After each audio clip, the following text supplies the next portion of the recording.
Muy buenas tardes, amigos y amigas de Radio Don Bosco. Como ya lo veníamos anunciando, esta tarde tenemos la compañía de Jorge Aníbal, quien es fundador y representante de la Asociación de Hemofílicos de El Salvador. ¿Qué tal, Jorge? ¿Cómo está? Buenas tardes. Bueno, muy contento y agradado por la oportunidad de visitar esta radio y pues de dar a conocer nuestra entidad a todas las personas que nos escuchan.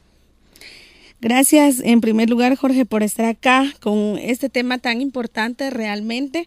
Antes de iniciar esta entrevista teníamos una breve conversación con Jorge, llenándonos de información sobre este tema que es bastante importante. Jorge, ¿por qué no comenzamos quizá orientando a las personas que nos están escuchando sobre qué es realmente la hemofilia? Bueno, la hemofilia es una enfermedad de la sangre caracterizada por la incapacidad que posee para coagular normalmente, ¿verdad? Es decir, que la persona carece de algunos elementos denominados factores. Cuando digo factores, son proteínas que existen en el organismo para que la sangre coagule normalmente o adecuadamente y sea capaz de retener heridas, sangrados, golpes que a veces se transforman en moretes, traumatismos y hasta que complican cirugía, ¿verdad? Alguna extracción de la muela, alguna operación, alguna, como le decíamos, alguna pequeña intervención en algún miembro, en algún músculo o alguna otra parte del organismo donde se interviene y se da un sangrado. Sí, en realidad es bastante interesante conocer de forma exacta la información de lo que es la hemofilia, porque como bien decíamos, es una enfermedad que puede en algún momento ser, digamos, decir que se trata de otra enfermedad, confundirla. Realmente podemos llegar a pensar que puede ser diabetes lo que se está padeciendo, que es la parte más común que la gente suele asociar el hecho de que tu sangre no esté coagulando de la forma correcta. Sin embargo, se trata de algo más allá y de una cuestión bastante importante, sobre todo cuando nos metemos en el tema de medicamentos. Exacto. Y es que en ese sentido, Jorge me comentaba un poco acerca de los costos de estos medicamentos. ¿Por qué no nos hablas un poco? Bueno, hay dos tipos de hemofilia, casi si entramos un poquito más en detalle, hay dos tipos de hemofilia. La hemofilia más común en todas las poblaciones de hemofilia alrededor del mundo es la hemofilia tipo A, que es una deficiencia total o parcial de un factor de la sangre que es el 8, factor 8 de la coagulación. Ese es el más común, ¿verdad?, dentro de las poblaciones con hemofilia. Y esta es la hemofilia tipo A. La hemofilia tipo A se clasifica en leve, moderada y severa. Es decir, leve, que aquellas personas que su hígado produce cierto porcentaje de esa proteína ausente y que le es capaz de resistir a sangrados o cualquier otro tipo de situación en la que se presente un sangrado.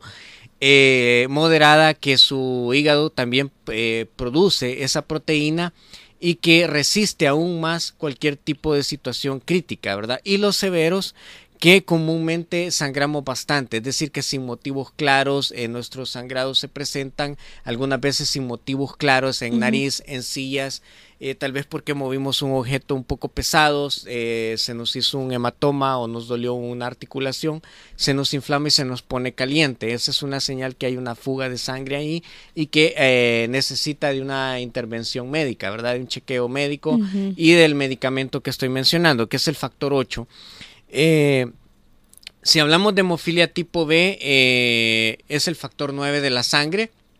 No es una hemofilia muy común, pero que existe, ¿verdad? Existe dentro del medio, dentro de muchas otras poblaciones con hemofilia. Y según la Organización Mundial de la Salud, se da un paciente hemofílico por cada 10,000 partos. Es decir, que si aquí somos 6.6 millones de habitantes, nosotros calculamos como asociación que debe de haber entre 400 y 500 personas con la enfermedad. ¿En todo el país? En todo el país. Nuestros medicamentos obviamente son de alto costo, se elaboran se producen, mejor dicho, de derivados sanguíneos o de la sangre, del plasma humano, y de ahí es donde se procesan para que la persona con hemofilia pueda disponer de sus medicamentos. Interesante. Bueno, obviamente estamos hablando de costos elevados Elevado. En este medicamento. Más o menos, ¿cuánto viene costando? Bueno, si hablamos de factor 8 de la coagulación, el precio puede andar costando en el país unos $320 el frasco. Depende del laboratorio que lo produzca, depende el laboratorio que lo importe al país, porque el medicamento no se elabora en el país. Lo traen los grandes laboratorios de afuera, lo comercializan acá. Un frasco de factor 8 puede andar costando los $320 o un poquito menos, pero por ahí anda costando el precio oscilado. Claro, al Ministerio de Salud le dan precios más cómodos porque ellos someten ciertas cantidades o grandes cantidades a licitación, ¿verdad? Ajá. Entonces las licitaciones se incluye tiempo de entrega, calidad del producto, cantidad del producto, etcétera. Entonces eso, el precio puede variar. Si hablamos de un frasco de factor 9 para hemofilia tipo B, puede andar costando entre los $400 y $500. La diferencia no es que la hemofilia tipo A sea más grave que la B o la B más grave que la A, no. Los síntomas son los mismos, sangrados espontáneos, como lo dije con anterioridad, sangrados sin motivos claros, dolores o malestares en las articulaciones con cierto grado de inflamación, dado la fuga de sangre que se da, que se denominan sangrados intraarticulares. No es eso. Lo que pasa es que los pacientes con hemofilia tipo B no son muchos. Entonces las grandes casas farmacéuticas tienden un poquito a aprovecharse de que son pocos y tratan de ganar una ganancia, tratan de obtener una ganancia del doble o el triple de lo que costaría vender un frasco de factor 8. Siempre van tras de un interés, ¿verdad? Entonces por eso es que el medicamento para hemofilia tipo B es más caro, es más costoso. Interesante. En este caso, Jorge, ya que hablábamos de cierta cantidad de personas que posiblemente se encuentren luchando con esta enfermedad en el país, me nace una interrogante. ¿Cuántas de esas personas posiblemente conocen con exactitud que tienen hemofilia? Y quizás si yo lo estuviese padeciendo, ¿cómo puedo yo darme cuenta de eso, además del sangrado? Es decir, ¿existe alguna edad específica en la que se pueda comenzar a notar? ¿O debe de existir en mi vida un acontecimiento específico para que yo pueda darme cuenta que estoy siendo parte de las cifras de las personas que sufren la enfermedad de la hemofilia? Bueno, acá hay una característica bien importante. Hablar de hemofilia, la enfermedad solamente la padece el varón. Por cuestiones genéticas, solamente la padece el varón. La mujer solamente la transmite a sus hijos. Esa es una característica de la hemofilia. ¿Y no la sufre la mujer? No la sufre la mujer. La mujer solamente la va transmitiendo a sus hijos, de hijos en hijos, generación en generación. O sea, eso va a ir ahí. La asociación registra un aproximado de 200 pacientes, tanto de Hospital Bloom como Hospital Nacional Rosales. En El Salvador solamente existen 3 centros hospitalarios para atender la hemofilia. No hay más dentro del menú que nos ofrece el sistema de salud de acá.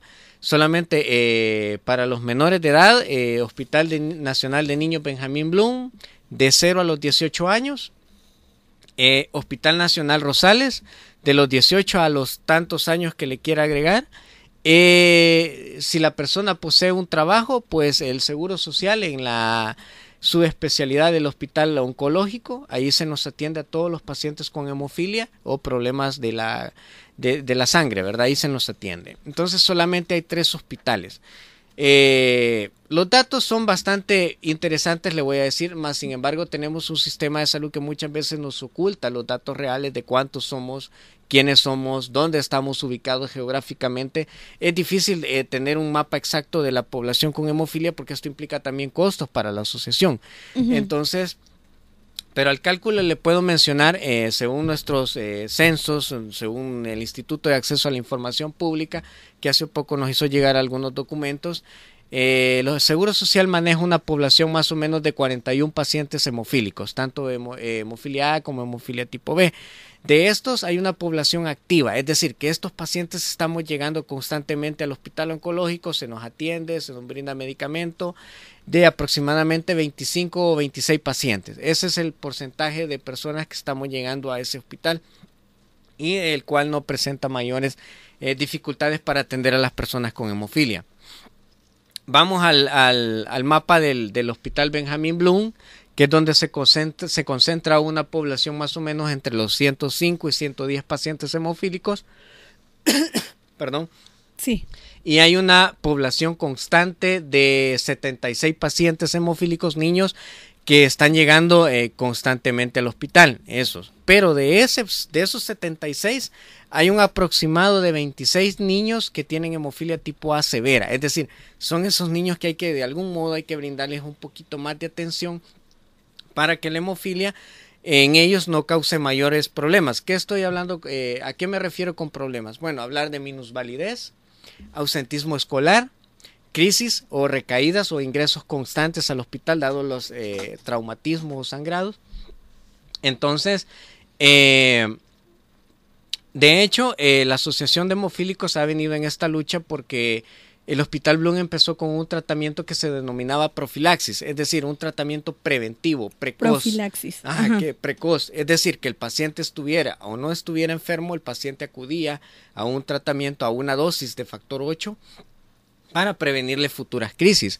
Pero el Ministerio de Salud de repente vino y dijo, no, miren, ya no hay dinero, ya no hay presupuesto para seguir dando este tipo de atención a la niñez, y lo suspendió. Entonces venimos nosotros como asociación y tomamos un pronunciamiento, ¿verdad? Que qué pasaba con esa situación, dado que estamos hablando de niños, no estamos hablando de cualquier otro tipo de pacientes.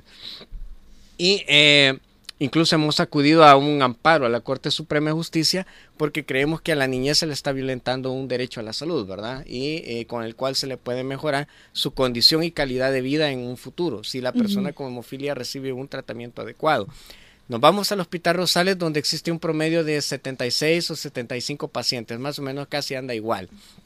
¿Por qué andará igual? Me va a decir usted. Bueno, porque hay muchos pacientes que cuando cumple los 18 años en el Hospital Bloom emigra al Hospital Rosales. Sí. Entonces la balanza casi se va equilibrando, ¿verdad? Ajá. Entonces allí andamos por los 90, 100 pacientes hemofílicos en el Hospital Rosales. De estos más o menos 16 son con hemofilia tipo B y el resto posee hemofilia tipo A. La mayoría, hay una buena población de pacientes con hemofilia que demandan también tratamiento profiláctico dentro del Hospital Rosales, dado que están llegando constantemente. Algunos ya padecen discapacidades bien severas porque en su momento no recibieron un tratamiento adecuado, ¿verdad? Wow, interesantes realmente. Son, como ya decimos, los números quizás ocultos a veces dentro de nuestra sociedad. Y quizá el llamado sea para que de alguna forma los que podemos aportar cierta ayuda lo hagamos, aunque pareciera que está un poco difícil por la cantidad que puede costar los fármacos. No se puede sin duda alguna decir que hemos ayudado si no lo hemos intentado. Jorge, una pregunta. Estos frascos de medicina, es decir, ¿qué son? ¿Son cápsulas que les duran un mes? ¿Es un jarabe que les dura un mes? ¿O cuánto tiempo duran? El factor 8 o el factor 9 que hablamos, como lo decía hace un ratito, son derivados o son elementos procesados, si así le queremos llamar, extraídos del plasma humano. Es decir, que de la bolsa de sangre que tú conoces, que ves ahí en el famoso banco de sangre, de esa bolsa hay un proceso que se llama plasmaferesis, que es descomponer la bolsa esa roja que medio mundo ve por ahí, en plaquetas, en glóbulos rojos, glóbulos blancos, creo, crioprecipitado, que es la sustancia alternativa del factor 8. Si no tienes ese frasco, pues ni modo te va a tocar crioprecipitado, o si no tienes el frasco de factor 9, te va a tocar plasma. Entonces, que son derivados alternativos, ni modo, el hospital no tiene el medicamento que requieres, te tienen que mandar a procesar ese tipo de derivados. Prácticamente son procesos de liofilización que le extraen toda sustancia líquida que no tiene nada que ver con sangre, que no tiene nada que ver con la proteína, y purifican, someten a calor esos elementos a modo de desactivar cualquier virus como la hepatitis B, la hepatitis C, VIH. No te estoy diciendo de que con eso el riesgo de contagio está nulo, no. Siempre puede haber algún riesgo, pero es mínimo. Es decir, que los laboratorios tienen cierto prestigio que cuidar, y por esos costos de control de calidad, de producción y todo lo que le quieran sumar, el producto es caro. No es lo mismo que te pongan una bolsa de crioprecipitado porque no hay factor 8 y que no te va a hacer ni cosquillas para una hemorragia, a que te pongan 1 o 2 frascos de factor 8, el frasco, que te va a cortar la hemorragia en cuestión de minutos. Mientras que si tú tienes un tumor, una hemorragia cerebral, van a necesitar contigo quizás unos 15, 20 donantes para sacarte unas 10 bolsitas de crío precipitado que no te van a generar nada. En realidad se trata es decir, como estábamos ejemplificando una bolsa, pensaba que era una bolsa por persona, pero si me está diciendo que necesita por lo menos 20 donantes para sacar. De un donante sacan un crío precipitado, wow. O de un donante sacan una bolsa de plasma, pero un crío precipitado, la bolsa es así, un poquito, como le parece, pequeña, y la sustancia ni siquiera llega a la mitad del empaque, es pequeñito lo que le sacan, es poquito. Wow. Entonces, los costos son altos. Aparte de eso, nosotros como asociación siempre nos hemos pronunciado, siempre hemos hecho un poquito de conciencia con los pacientes a tener un poquito de cuidado con ese tipo de transfusión por los riesgos. Es una transfusión más directa, más pura, con lo que no se nos puede garantizar nada. O sea, te puedes contagiar de hepatitis, VIH, Chagas o cualquier otra cuestión y después los costos para ti van a ser más altos, porque ya no te van a estar atendiendo solo por hemofilia, sino que te van a estar atendiendo por otro tipo de enfermedad que adquieras. Entonces nosotros nos oponemos un poquito a este tipo de transfusiones. En este sentido, Jorge, la Asociación de Hemofílicos nace con la ayuda de ser un receptor de medicamentos, de promover a los hemofílicos para que reciban ayuda por parte del sistema de salud, ¿o cuál es en sí el objetivo? Bueno, la asociación nació principalmente allá por el 2007, exactamente un 20 de agosto del 2007, y fue la idea de un pequeño grupo de personas, si lo queremos decir, entre los que incluíamos pacientes, padres de familia, un pequeño grupo que nos reunimos. Vimos la necesidad, vimos la situación, vimos el panorama de las personas con hemofilia de este país y vimos una realidad en la que se carecía de una identidad legal, ¿verdad? Es decir, las personas con hemofilia existíamos dentro del mapa salvadoreño, pero no teníamos una identidad legal, es decir, que no se nos reconocía como tales.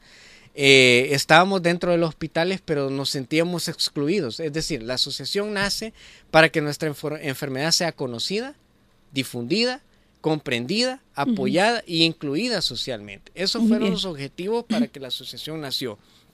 Nosotros como asociación, como lo decíamos fuera del micrófono, quizás somos un esquema de ONG diferente a otras que existen acá. Nosotros no nos reunimos o no estamos activos para recolectar un montón de cosas como lámina, madera, no hacemos eso, ni inclusive medicinas no lo hacemos. Nosotros nos fundamentamos en la Constitución de la República, que dice que es obligación del Estado garantizar el acceso a la salud, garantizar el acceso a los medicamentos, dado que la salud es un patrimonio público, es un derecho constitucional de todos los salvadoreños, independientemente del tipo de enfermedad que tengamos y del sufrimiento que tengamos por algún padecimiento, pues es el Estado el que debe de garantizarnos ese acceso a la salud. Inclusive no lo decimos nosotros, lo ha dicho la Sala de lo Constitucional en un amparo que hemos presentado, en el que se nos debe brindar atención médica, medicamentos sin distinción del tipo de hemofilia. Es decir, que el Ministerio de Salud ha estado un poquito así como engañado, si así le queremos llamar,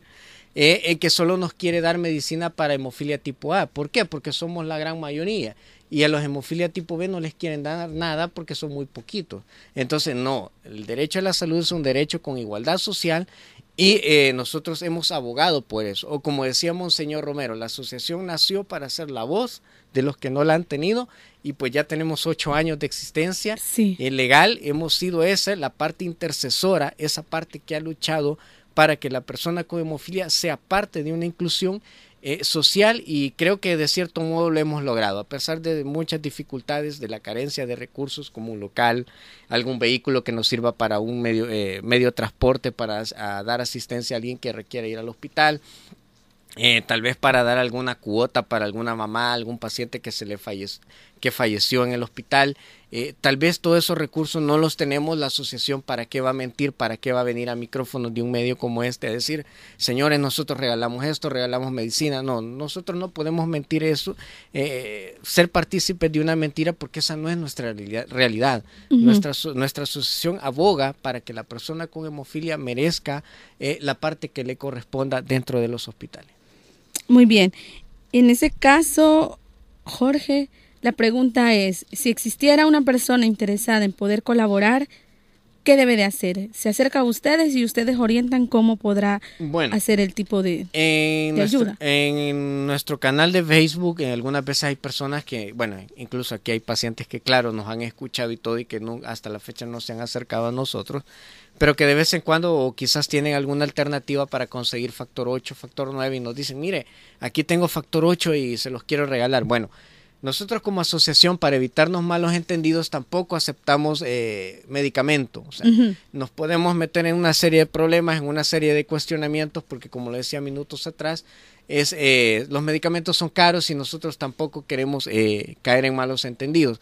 El que quiera regalar medicamento y que nos esté escuchando, qué sé yo, y quiere regalar medicamento, pues puede acercarse al Hospital Rosales, ahí puede preguntar por la unidad de hematología, por el jefe de hematología o el interno, ¿verdad? El médico interno, y le dice, mire, yo soy hemofílico, o mire, mi pariente o qué sé yo, padece de hemofilia y tiene estos frascos en casa que no los ocupa y nosotros los queremos donar.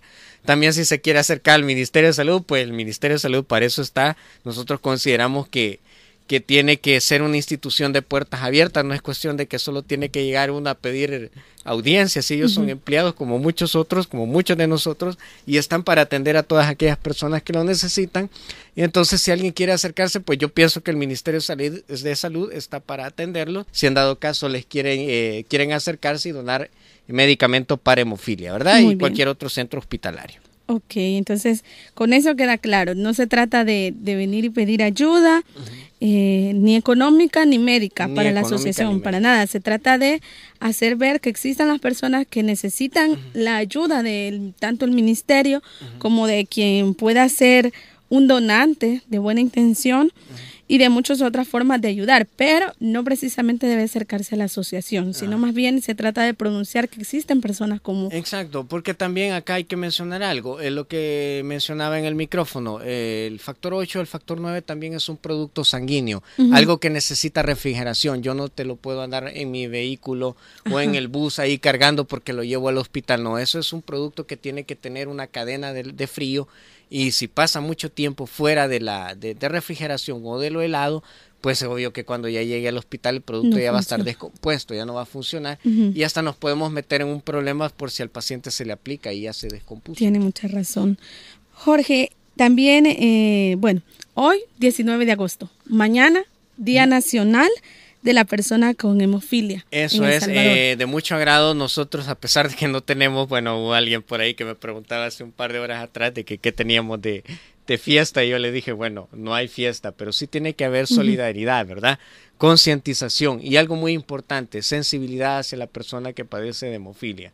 Porque no es fácil vivir con esta enfermedad. No digo que es una enfermedad terminal, pero sí es algo que te dificulta, que te imposibilita realizar un trabajo, no puedes realizar cualquier tipo de trabajo porque si es pesado, si te toca caminar mucho, si te toca estar de pie mucho tiempo, hacer esfuerzos físicos, hay trabajos que definitivamente no los podemos hacer, pero un trabajo de oficina, trabajar en una computadora, atender un teléfono, muchas otras cosas, pues la persona con hemofilia la puede realizar. Mañana es un día especial, nosotros lo manejamos así como una fiesta solidaria, ¿verdad? Nos comunicamos unos con otros, nos saludamos y todo eso. Por la misma carencia de recursos que tiene la asociación, yo tampoco le puedo prometer una fiesta a mi gente, pero sí un apoyo, ¿verdad? Y creo que hay algo muy importante que hay que mencionar, el incentivo social. La asociación quizás no reparte juguetes, no reparte piñatas, no reparte pasteles y todo lo que le quieran agregar, pero sí hace algo muy importante, abogar para que las pacientes con hemofilia tengan su medicina en el lugar oportuno y en el momento oportuno que lo necesita. Y ese es el centro asistencial. Muy bien. Jorge, en verdad muchas gracias por toda la información que ha compartido con nuestros radioescuchas esta tarde.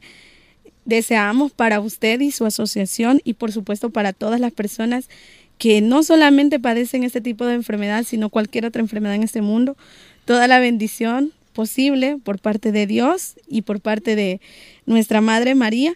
En verdad, una gran labor la que usted está haciendo. Agradecemos mucho que haya podido aceptar la invitación de Radio Don Bosco y brindar esta información. Sabe que las puertas están abiertas. Gracias a ustedes, para mí ha sido un agrado estar acá y agradecerles a todos, para los que nos quieran ubicar, pues en Facebook estamos como Asociación de Hemofílicos y tenemos un correo electrónico asociacion.hemofílicos@gmail.com.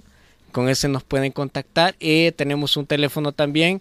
Si no les contestan, por favor dejar recado en la grabadora 2517-7944. 7944, ok, 2517-7944, teléfono de la Asociación de Hemofílicos de El Salvador. Ya Jorge decía las diferentes formas de poder ayudar. Él hace un llamado para que nos unamos como personas, hermanos que somos realmente, para poder colaborar. Y nuevamente, gracias, Jorge. Gracias a ustedes. Nosotros así continuamos con la programación regular de Radio Don Bosco a esta hora de la tarde.